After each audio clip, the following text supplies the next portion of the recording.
Hello and welcome to another Bushwhacker review. Today we are going to be taking a look at Clint Bowyer's Carolina Ford Dealers Darlington Throwback for 2017. As always, let's take a quick look at the box. Same Darlington Raceway box you've seen before. Darlington Raceway official throwback weekend of NASCAR. Render the car right there. Darlington Raceway, Carolina Ford Dealers, all that good stuff. They made a total of 505 of these things. Does this one actually say... Nope, still says Platinum Series.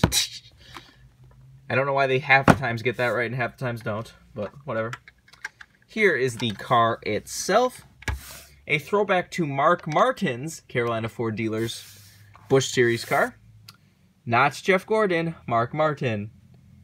I feel like pointing it out because a lot of people are like, oh, it's Jeff Gordon. It's a Jeff Gordon car, right? Jeff Gordon, Jeff Gordon. It's like, no, it is Mark Martin. Jeff Gordon's paint scheme did not look exactly like this. This isn't one of those things where it's like, oh, the same driver raced two paint schemes, so it's like, oh, whoop-de-doo, you can call it whatever you want. But no, this is a different paint scheme from the Jeff Gordon one. It's kind of pathetic how many people think it's Jeff Gordon. But whatever. Anyways, let's do a quick 360 of the car. He didn't really fare too well in this car at Darlington. I believe he like blew an engine or a transmission or something pretty early on and kind of DNF'd. Like, wasn't really a successful Darlington throwback race. But this is still just a nice looking paint scheme. And I always do enjoy when the throwbacks actually have the correct sponsor that they're throwing back to. Like, the original car was a Carolina Ford Dealers car, so the fact we get a Carolina Ford Dealers throwback with Carolina Ford Dealers on the car is just exactly what I want from throwbacks. But anyways, let's get down to sponsors. On the hood, you have Carolina Ford Dealers. You got Ford Fusion, 14, and Stewart Haas Racing. Down the side, you got Carolina Ford Dealers. You got Rush Truck Centers, Haas Automation, and Mobile One. Down there, you got Exalta and Rush Truck Centers again. Nothing on the C post. On the B post, you have Ford Go Further, Mobile One, Jimmy John's, and Rush Truck Centers. Of course, I have your retro contingency sponsors right there. They did actually add the little Texas Strong logo on the A post. I'm really happy that Lionel was able to add those to some of the later released Darlington throwbacks, because they were on all of them that weekend. The Monster Energy logo looks weird. It's like cloudy. It's like lighter gray, not black. That's weird. They're usually darker black than that, aren't they? Huh, looks kind of weird. Of course, I have your retro tires, the Gold Series tires, so no detail, but it doesn't really bug me as much on the throwbacks for some reason. Like, just the plain black retro tires kind of look nice to me. It's not like the regular tires where you're like, oh, they look so cheap and unpainted, but I don't know, I kind of like that for some reason. On the back, you got Carolina Ford Dealers, number 14, and a Ford logo. On the deck lid, you got Carolina Ford Dealers, and on the roof, you have Carolina Ford Dealers. This is number 132. Got the same stuff down the other side. There you can see some incredibly well-painted exhaust decals from Lionel.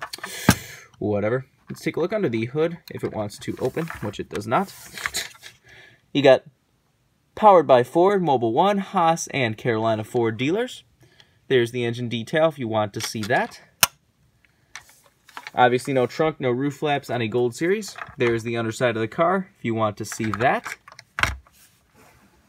Here is this car next to the 1/64 scale, so you can get it in both versions. This is definitely the kind of throwback that some people love, some people hate it, some people are just like, okay, it's a throwback, yay. But, I don't know, I always love when it's a real sponsor, like, that almost will always make me buy them. And when it's a real car, I should specify. Not one of those ones where it's like, oh, well, it's a Napa delivery van. Like, no, that's not a real throwback, so I don't care. But really, just 2017 was just kind of disappointing in throwbacks.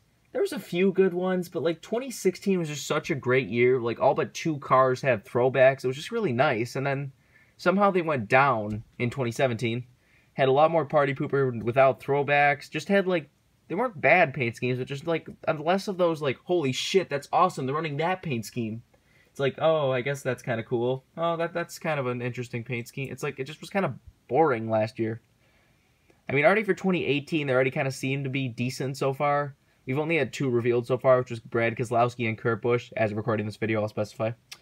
But Brad Keselowski is doing the 1990 Rusty Wallace before Penske Miller Genuine Draft paint scheme, that's awesome. I'm definitely getting that one. Kurt Busch is running his old Rubbermaid Sharpie car that he did the Darlington closest finish of all time with. That's an awesome car. I'll probably get that. So it's already up from this year, I think. This year was more like, I wanted a couple, like I wanted like the Matt DiBenedetto, I wanted Keselowski's, I wanted Logano's, but it DNP'd. But it's just like there was a lot less, like last year in 2016, or 2 years ago now in 2016, I was like, oh, I want that car, I want that car, I want that car, that car's awesome. Where last year it's just like, oh, I guess I want a couple, but it really didn't have as much of a wow factor. I'm sure some people still enjoyed it, but I mean, it wasn't bad. I don't know, I don't want to make it sound like I hated it, because there were still some nice paint schemes, but half of them didn't even get made or canceled, so, you know, whatever. If you want this car, it is still a decently new release, so you can still get it fairly easily. A lot of the Darlington throwbacks do kind of get rare down the road, so I don't know. Especially because this was one of the only 2 Bowyer 124s we got his first year at Stewart Haas Racing. They made his mobile one, sort of, kind of, not primary, and then they made this. Especially since Clint Bowyer just won a race at Martinsville. Maybe his stuff will start to grow in value a little more now. Who knows? But I think that's all to say. This has been a review of Clint Bowyer's Carolina Ford Dealers Darlington Throwback. Hope you enjoyed, and thanks for watching.